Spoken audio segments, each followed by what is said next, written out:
Okay, so welcome all participants. It's a pleasure for me to announce today's FRH talk titled New Horizons for Religious Heritage Preservation in the Digital Age. And I'm delighted to welcome Mr. Joe Elders. He's a freelance professional specializing in religious heritage. And Joe is a longtime member of FRH and is also a member of the FRH Scientific Committee. And so he'll be sharing with us his experiences and insights on the use of digital tools for the preservation of religious heritage. Joe, please. Hi, that's a very nice introduction, Jody. Hello, everybody. I'm delighted that you can all join today. I'm joining this from my sister's bedroom, so it's not a very professional background, but I hope you'll put up with that. As Jody said, I'm a freelance professional. My speciality has been religious heritage since I was an archaeologist working in Germany and England and the Middle East in the 1980s and 1990s, and I excavated a number of monasteries during that time. I have to say, at the time when we were doing that work in the 80s and 90s, it was all strictly analog. And we were drawing everything on paper, and we had theodolites, manual theodolites, all that kind of thing. As time went on, began to be interested in the digital side of that, as it became obvious that using digital techniques and equipment could speed up a lot of what we were doing, join everything up a lot better. Then for 25 years, I worked for the Church of England. And the last 10 years of that, I helped to build and ran a GIS database on religious heritage, so that all the churches and churchyards of the Church of England were documented digitally during the last 10 years. And I left Church of England a year ago and went freelance. And as Jody said, I've been working with the FRH. We had the idea that we all had this idea at the same time. The idea originally came from FRH that we might create such a GIS religious heritage database for Europe. I have to say that the Church Heritage Record in England is not unique. There are lots of fantastic GIS databases out there, like that from the Church of Norway, like that put together by the Foundation for Jewish Heritage on synagogues. And it just seemed that everybody was using the new technology in very similar ways to provide databases of what they had for the purposes of protection, recognition, perhaps designing tourist trails, attracting people to the fantastic religious heritage of Europe. And perhaps we could do something that might join all those different efforts and sites together at a very basic level, so that one could search across Europe and find all these different projects, all these different databases. And we thought that Religiana would provide a fantastic front page for doing that. So been working with Jody and Rocio for some time on that, and with a number of other colleagues. We founded a not-for-profit organization called Religioscape, which some members of that might be tuned in today, I think, working with Torsten Kruse, Julie Patno, and other people. And basically, we're a very loose and open organization. Anyone who is interested in religious heritage and documenting it, in particular, using digital tools, I would like to hear from you anywhere in Europe and have a chat, because the idea here is to learn from each other and to spread that information. So that's the background of how we came to do this. Working with FRH, Religioscape, did a pilot project. We called it Sanctuary, and we compiled a large amount of data from a number of different contributors onto one map. And we can't show you that yet because it's going to be launched at the FRH conference in Krakow next week. So I hope that quite a lot of you will be there or can tune in. I imagine it's being shown live, Jody. It's being filmed and streamed. It will be recorded, so the recording will be available. So, so hopefully a lot more people will be able to see that. So we're going to launch Sanctuary on that date, so people will be able to see it and what we've actually done.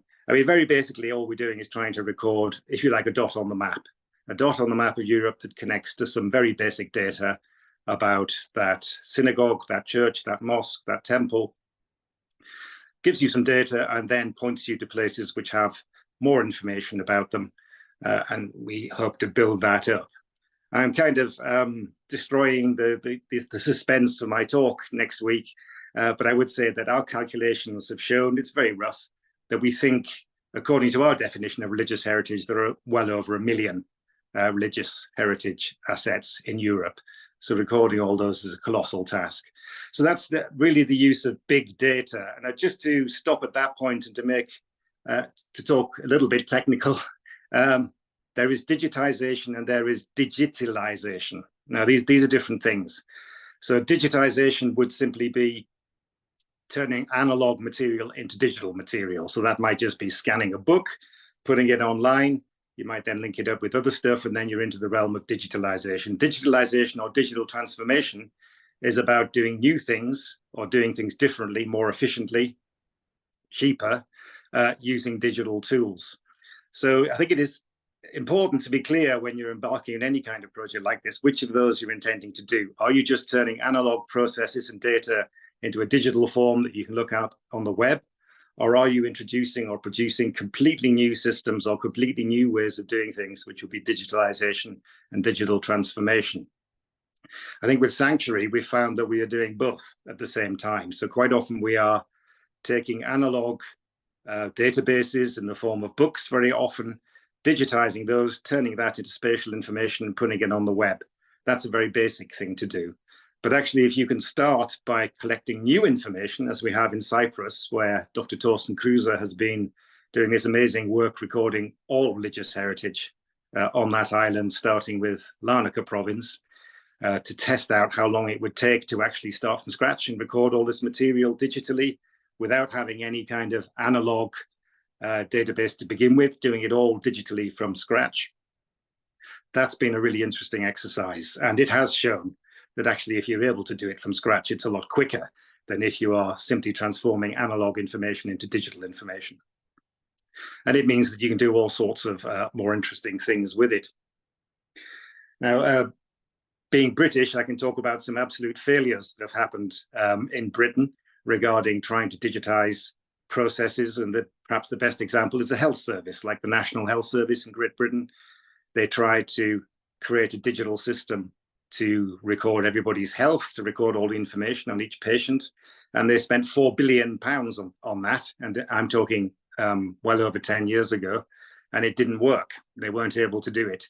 So if I go into my doctor's surgery in England and I say who I am, and they will immediately say, well, where were you before? And they will then contact the doctor's surgery in whichever parts of England I've been, or even in Germany where I've lived as well, and try and piece together your patient portfolio and what's happened to you throughout your life from those different records. They won't be able to just go onto the computer and say, okay, show me everything about Joseph Elders from the time he was born till now, and all the illnesses he's had and the injuries he's had and what we did to repair him. You can't do that in Great Britain. You might be able to do it in other countries, I don't know. But basically what one tries to do with a system like Sanctuary is make sure that when you do click on that dot on the map, you get all the data from there. You get links to the data that will tell you everything, well, a lot of what you want to know about it. Or indeed, it will say there isn't anything.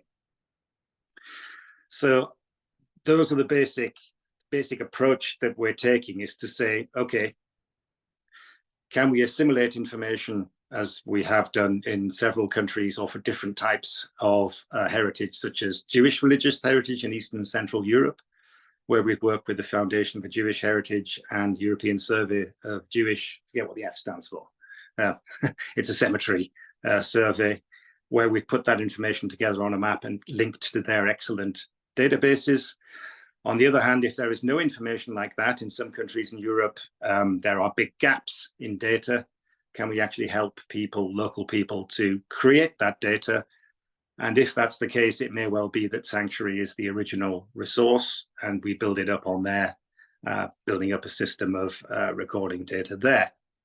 So we see ourselves as a sort of foundation for everything else that can link to everybody, but we can also be the creators of the resource in the first place.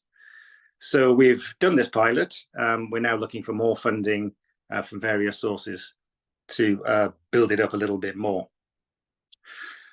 I don't want to talk forever, but I would just say that I mentioned 1 million religious heritage data assets, and a lot of you out there may be thinking that's far too many ever to record or to get them all on one map.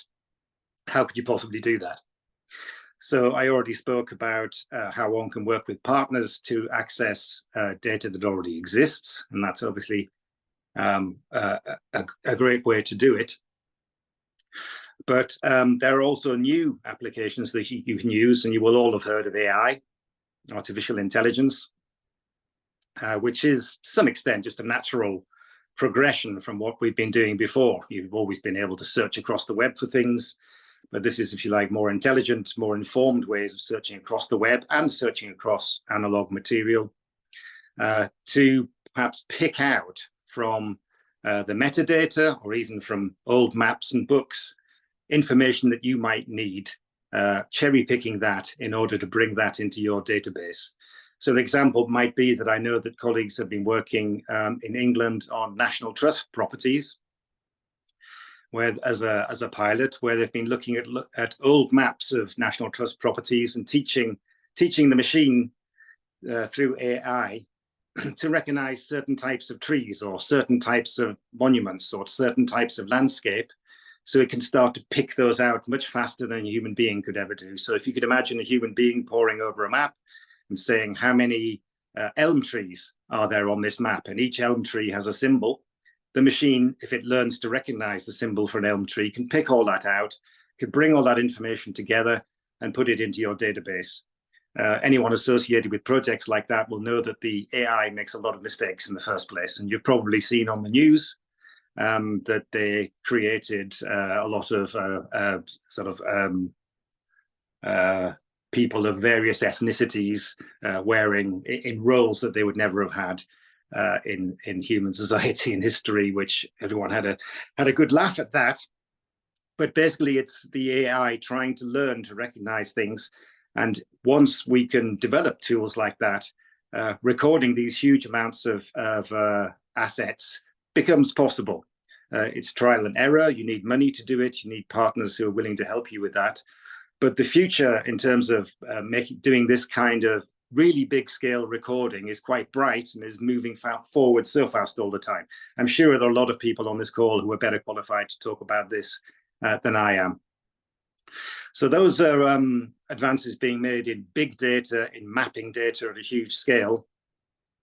But there is also, of course, recording things at a tiny scale within that. So an example one could use in religious heritage is recording gravestones, where there's been a large number of projects using laser scanning or various other techniques like reflexive transformation imaging to record gravestones and to be able to read perhaps eroded texts on gravestones where they're covered in ivy, they're covered in lichen, and you can't remove that because that's also important, but you can actually see through that to read what was written on the gravestone in the past.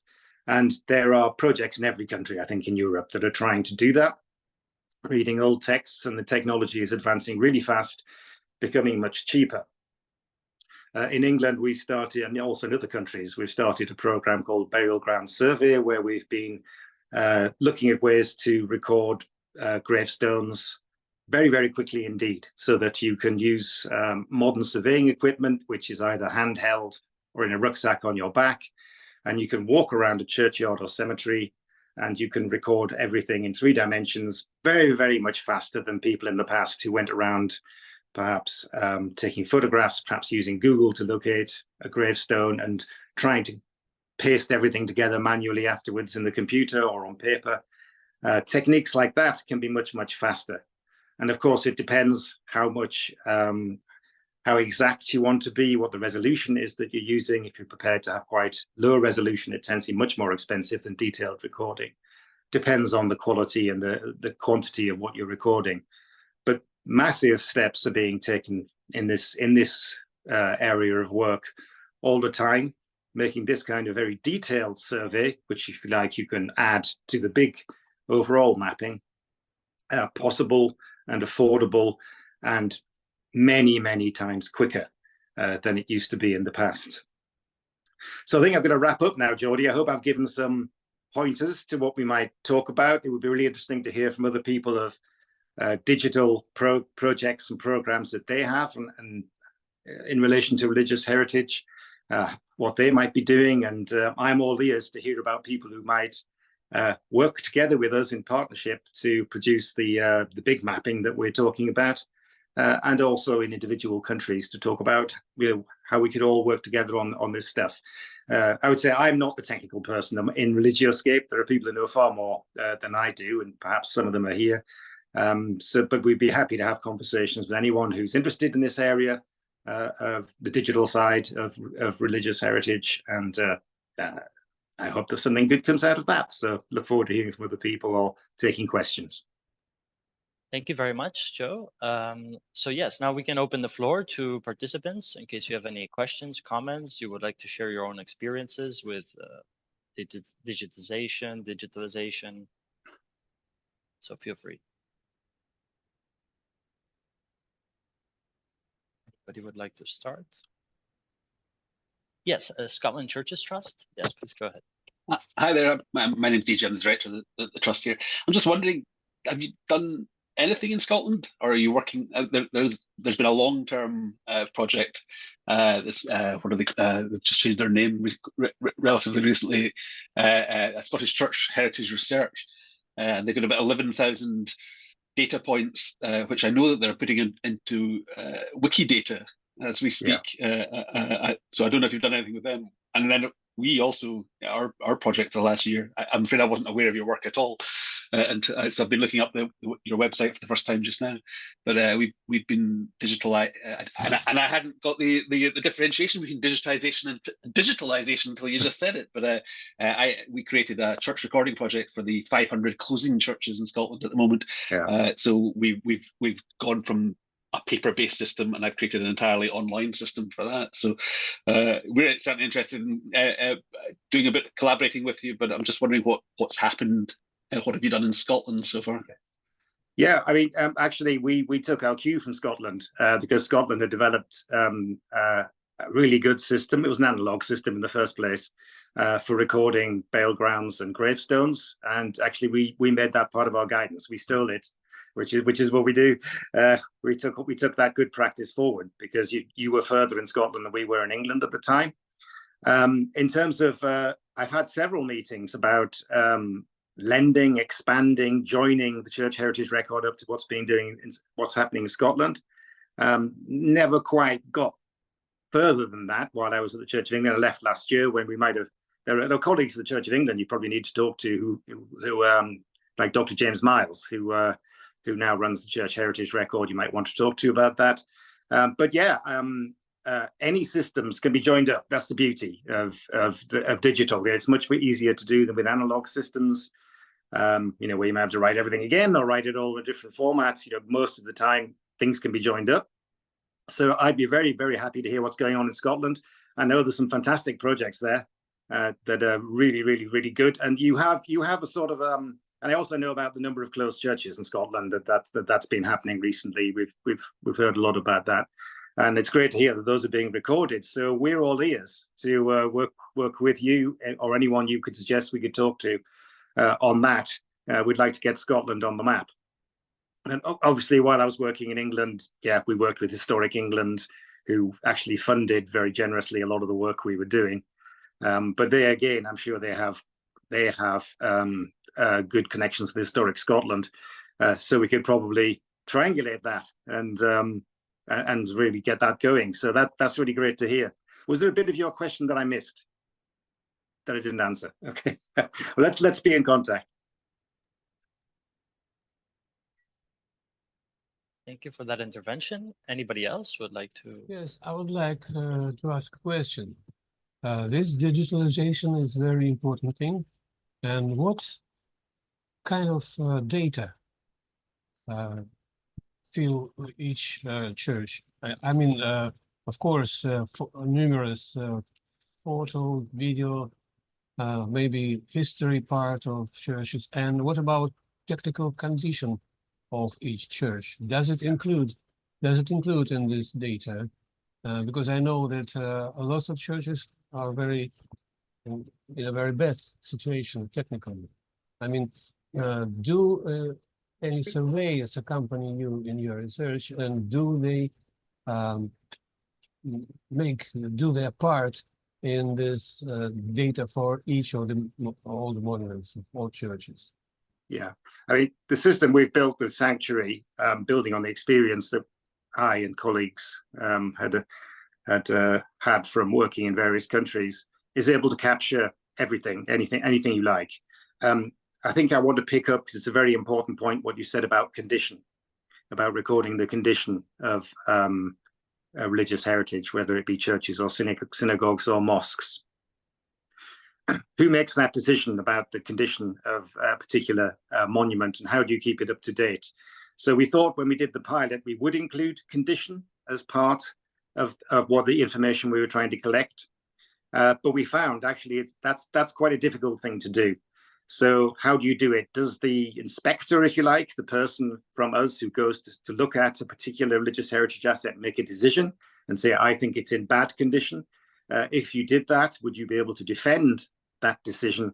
So we decided that the only way that we could record condition would be to use statutory lists of this sort of thing. So in England, we have, Historic England has a list called Heritage at Risk, and that has religious heritage, churches, etc. on it. And they do send inspectors around, and every year they review their list. So that's a statutory list, and they're responsible for that.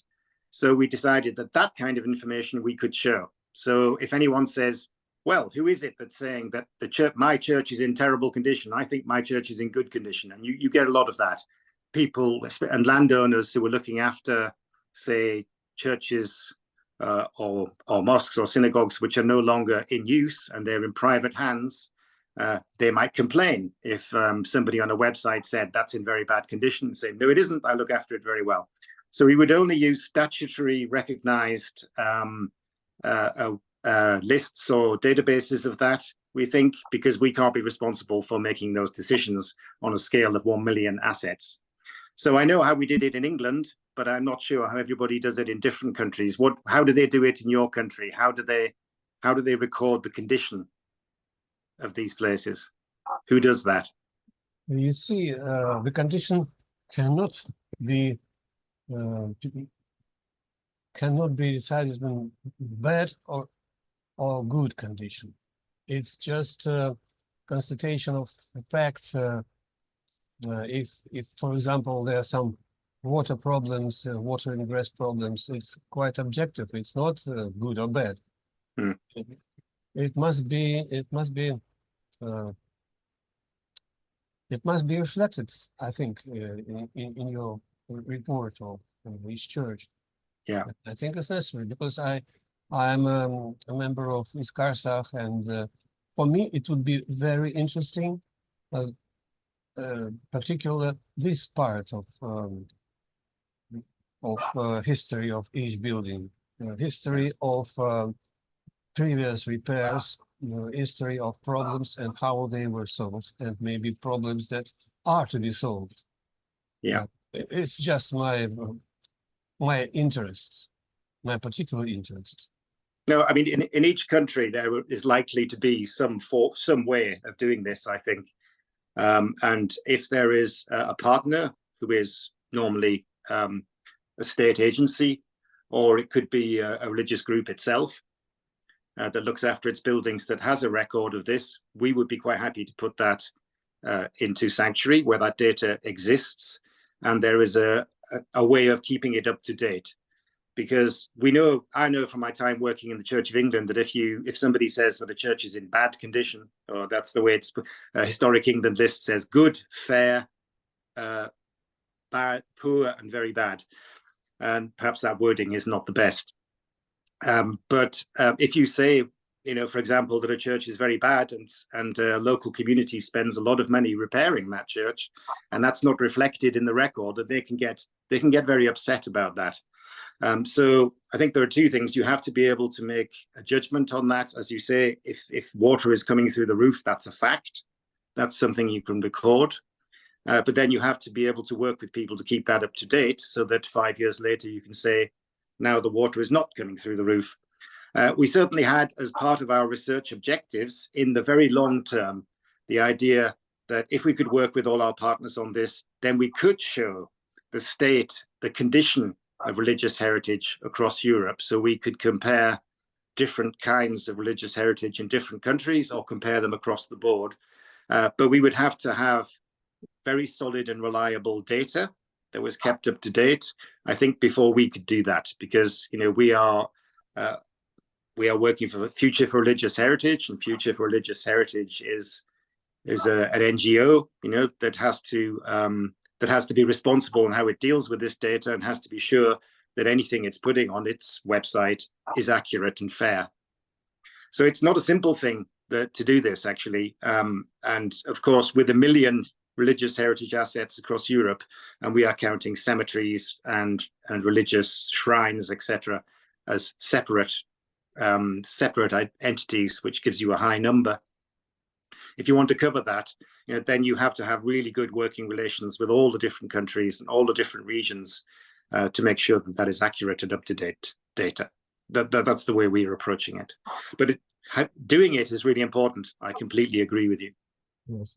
And also one question: is it a one-time project, or it means that you should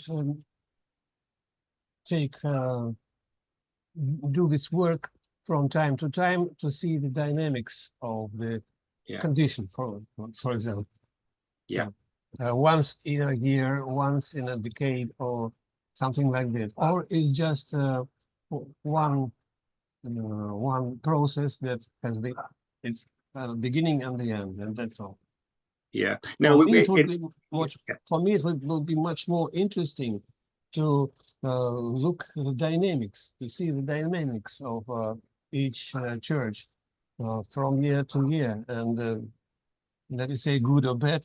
It's very unlikely that the roof first time had a leak, and then suddenly out of nothing leak stopped. I would propose that it might be in a different way. But for me, it's very interesting because as a structural engineer, I begin to work on a monument. The main data for me is historic data. When and why there were certain interventions during the ages before, and what are the main technical problems that should be solved that maybe were solved some time ago, but was not very fortunate. So for me, it's a practical interest. And the second question, where can this information, this data be found on the internet? Is it closed or open for? The new Sanctuary, the pilot website, I am launching it next week. So this is now live, and it will be available through Religiana. So through Future for Religious Heritage's main website page. So we will provide a link. I would say, because this is a pilot and we did it with very little money, it would probably collapse if too many people logged on. So we might ask people to get a password and then to log on individually to that. But that's where it will be, because it's a Future for Religious Heritage project. So it will be accessible from their website, Religiana. And that should be available from the end of the month. Thank you. Thank you very much. I see a hand raised. Please go ahead. Hello. My name is Roisin, and I work in the property department in the Catholic diocese in Dublin, in Ireland. And I compiled an ArcGIS map of our points, churches, parish centres and houses. But what my first task was to assign a unique identifier to each property. And I see Joe Curran is on the line. Joe is doing an exercise on plaques and objects within each church. So he's drilling down another layer. But by sharing my unique identifiers of parishes and of properties, Joe's information will click very quickly into my database of information. I had an in-house query yesterday of, I can't remember what a colleague needed. She needed to check the insurance listing. And because there was no unique identifier, it was a nightmare having to pair them together. So my next exercise is to give the insurers and ask them to have a reference ID, which is the unique identifier, which so from a database management point of view, I think a simple task like that, like assigning a unique identifier that is then shared to other users in the country or wherever. I just like your opinion on that, Joseph, or what you think? Yeah, I mean, that's absolutely crucial. I mean, when the church heritage record in England, each church had a number. It had a number which was a code. And we paired that with the Historic England heritage list, National Heritage List for England. So we paired those two numbers. The first thing we did, a very simple Excel spreadsheet, both numbers on it, and that meant we could cross-reference and we could pull in the Historic England listing description and all that kind of thing.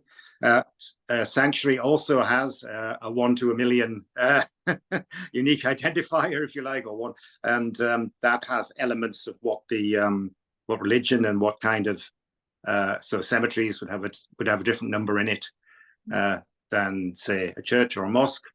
So buildings, cemeteries, sites. So that is really important, and that's what I was talking about with digitalization. Once you start doing that, you're in digitalization because you're producing a new system that actually has advantages and allows people to access that information much more quickly. So in our pilot that we've done, what we have is we have the sanctuary unique identifier, and then we give the unique identifier of whatever partner we have been working with to get that data, if we didn't create it ourselves. So usually there'll be at least two, yeah. Yeah, exactly. It's easier to match two unique identifiers than church of the something in the city of something. Oh, that's a nightmare. They need to be a distinct field. And to answer Ivan's question as well, I've got a folder which contains PDF reports from structural engineers, from architects, from quinquennial surveys. Whatever I have about the building is just in a folder, and it wouldn't be so difficult then to share that folder with a future person who wanted to work. So that's a little bit of the digitization, not the digitalization, but the analog being made available through the digital system. Yeah. Well, in England, we did the same thing every 5 years. This is kind of answering the previous question as well. In England, there's a quinquennial inspection system where every 5 years there is a report on each church done by a qualified conservation architect. And that was always analog, obviously. And then they became digitized, and there's PDF, which is usually accessible through the church heritage record, which is again a model we wanted to take. That's a good way of doing it. But even better would be if you started a system where the architects or whoever it is who were doing the surveys had to enter a standard form, a standard digital form, and then they could draw in the information from other places. So, for example, we sometimes have, very occasionally, we had an architect give the wrong statutory designation. So they would say a church was grade 2 instead of grade 2 star in the English system. And so there were very basic mistakes, but that can't happen then if everything's drawn in together into one system and it's all connected. So that's digitalization. That's the wonders of technology. You can join everything up in that way. Never got that far when I was working there, but we were working towards that. We did find, and I'm sure there's plenty of architects on here, we did find that architects sometimes wanted to do things their own way. You know, our practice has already done these reports in this way. We don't want to do it in a standard way. But if you can do that, if you can produce a standardized online form, you know, within a system that people can fill in, I think that's quicker for everybody. That joins everything up, that makes that data available. There is one small issue, and I don't know if you've come across this, is that sometimes the owners of these buildings or the owners of objects don't want that information in the public domain. You know, they don't want people to know that they've got a 16th century silver chalice in the safe of their church, or sometimes they don't want people to know that there is a direct means of access to get on the roof. So our experience was sometimes it can make it much harder. But you have to have sections that you can hide, you know, on the database so that people can only access those through passwords or proving who they are. So that can make it more difficult. But I think one has to be sensitive to things like that. That sometimes there is information that is somewhat delicate and you might not want in the public domain. But certainly, you sound like you've got a brilliant system there, and we'd be really happy to talk to you about how we could work together on that, get it on the big map. And in the end, we are obviously going to be applying for considerable funding if we're ever going to make this happen. So we hope to be able to help partners to get everything on the same and level playing field. And the beauty these days, of course, is that you don't have to all do it in the same program. You don't have to use the same software. We have a lot of systems that we're working with that have died because they were done in old software. And certainly we would look at trying to get something going, working together with people like the Archaeology Data Service and people like that, in England, who are the guardians of the digital world in that respect and set the standards. And there are European standards, MIDAS and and FISH in terms of vocabulary. There are common standards so that different systems can talk to each other. And that's part of the work we want to do going forward, is to help people so that everybody can be speaking the same language, even if they're not necessarily using the same computer programs. It should be possible to read across. I feel your pain. It's a lot of work. Yeah. Did that answer your questions? Yeah, no, totally. Thank you. Thank you. Any other questions, comments? Feel free to share your own experiences. Okay, meanwhile, I see there's a question in the chat by Samita. She was talking about AI, and of course it's the early stages of AI in cultural heritage, but she was bringing up that there's some criticism and doubts on how AI in compiling data or gathering information might diminish its academic value. But she also noted that AI and digitization and visualization tools are helpful to reconstruct ruined buildings, for example, to see how they looked when they were in their prime. So I don't know, Joe, if you have any opinion on this, on these tools. There are in anything being digitized is potentially dangerous, in the sense of the information falling into the wrong hands, or of the information being wrong or being used for the wrong things, and also any information that you produce, as I said before, can get out of date and can then be a source of contention. I think AI has a great future in applications for heritage and for religious heritage, but I would agree that care has to be taken in the use of this.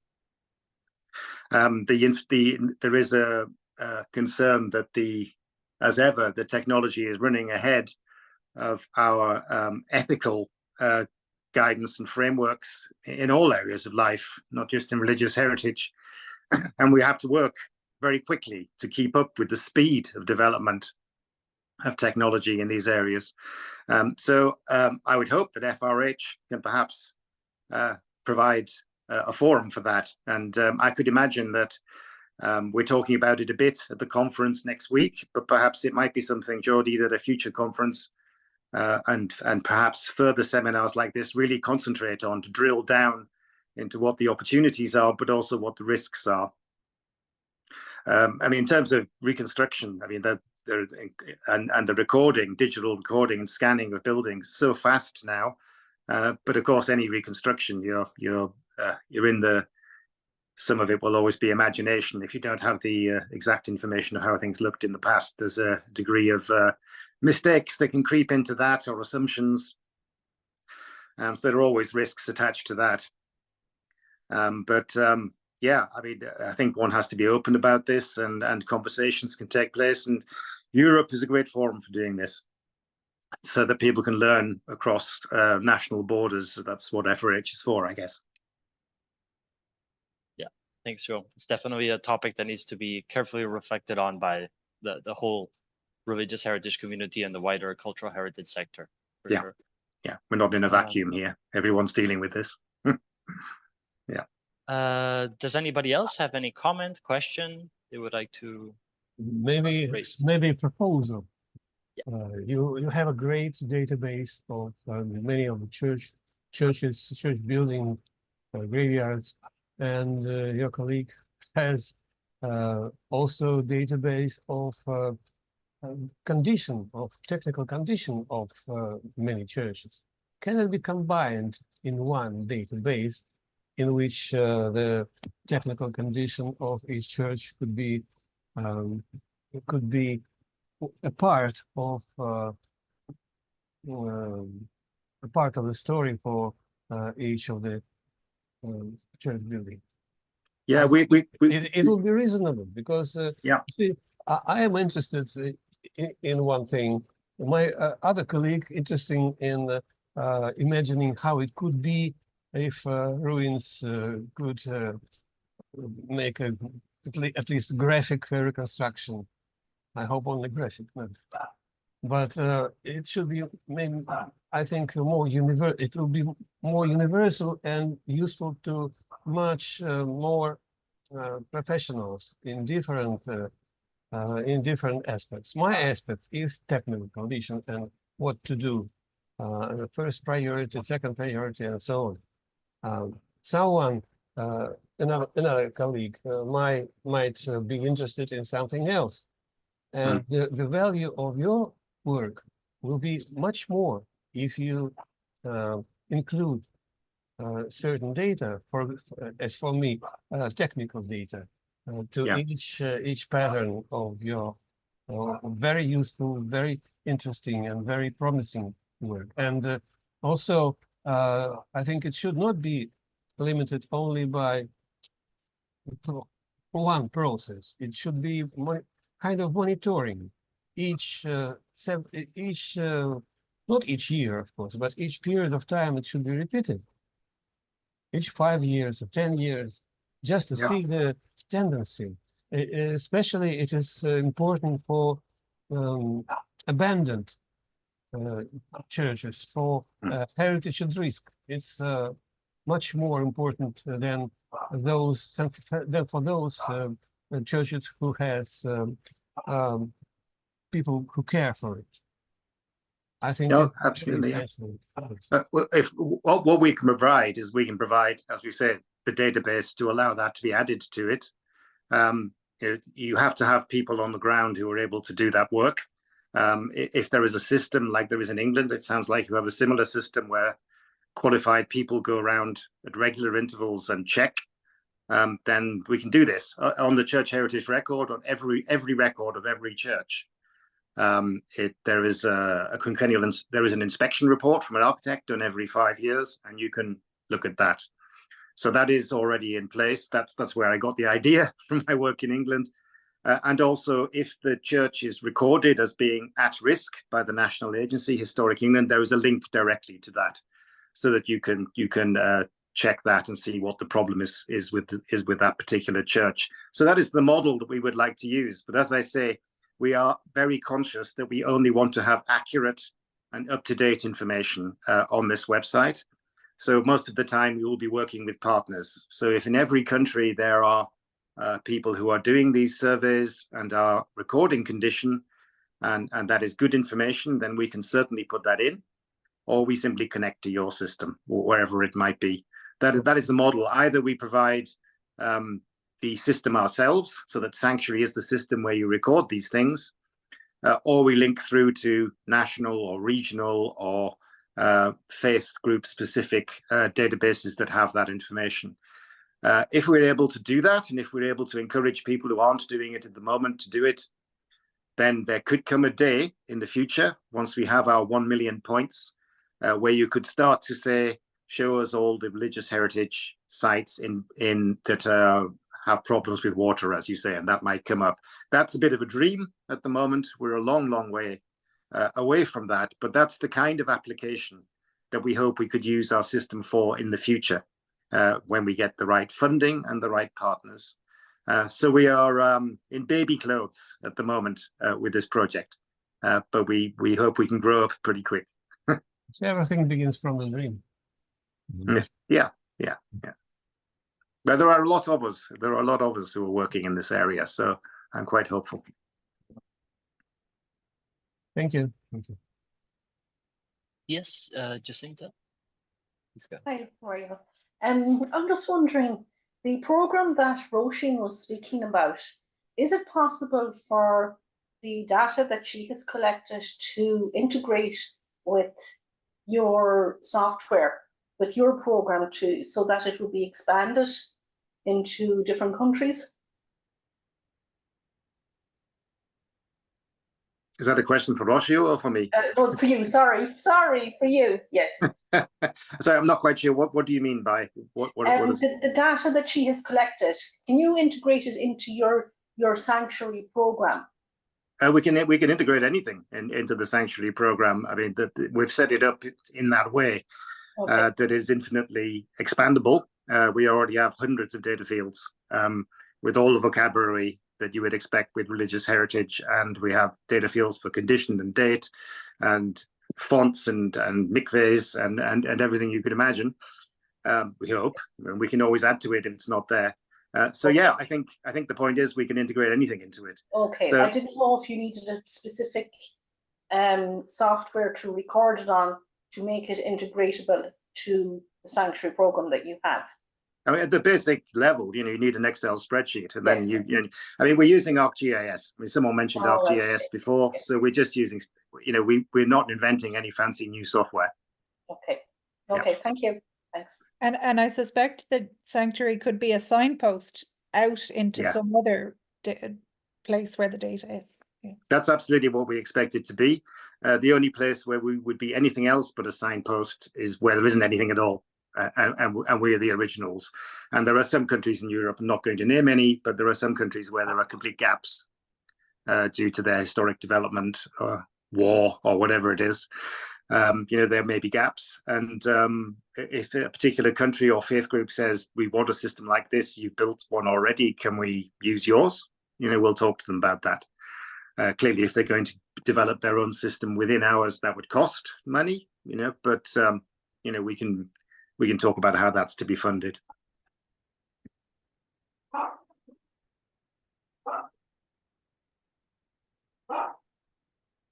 Great. Any other comments, questions, ideas?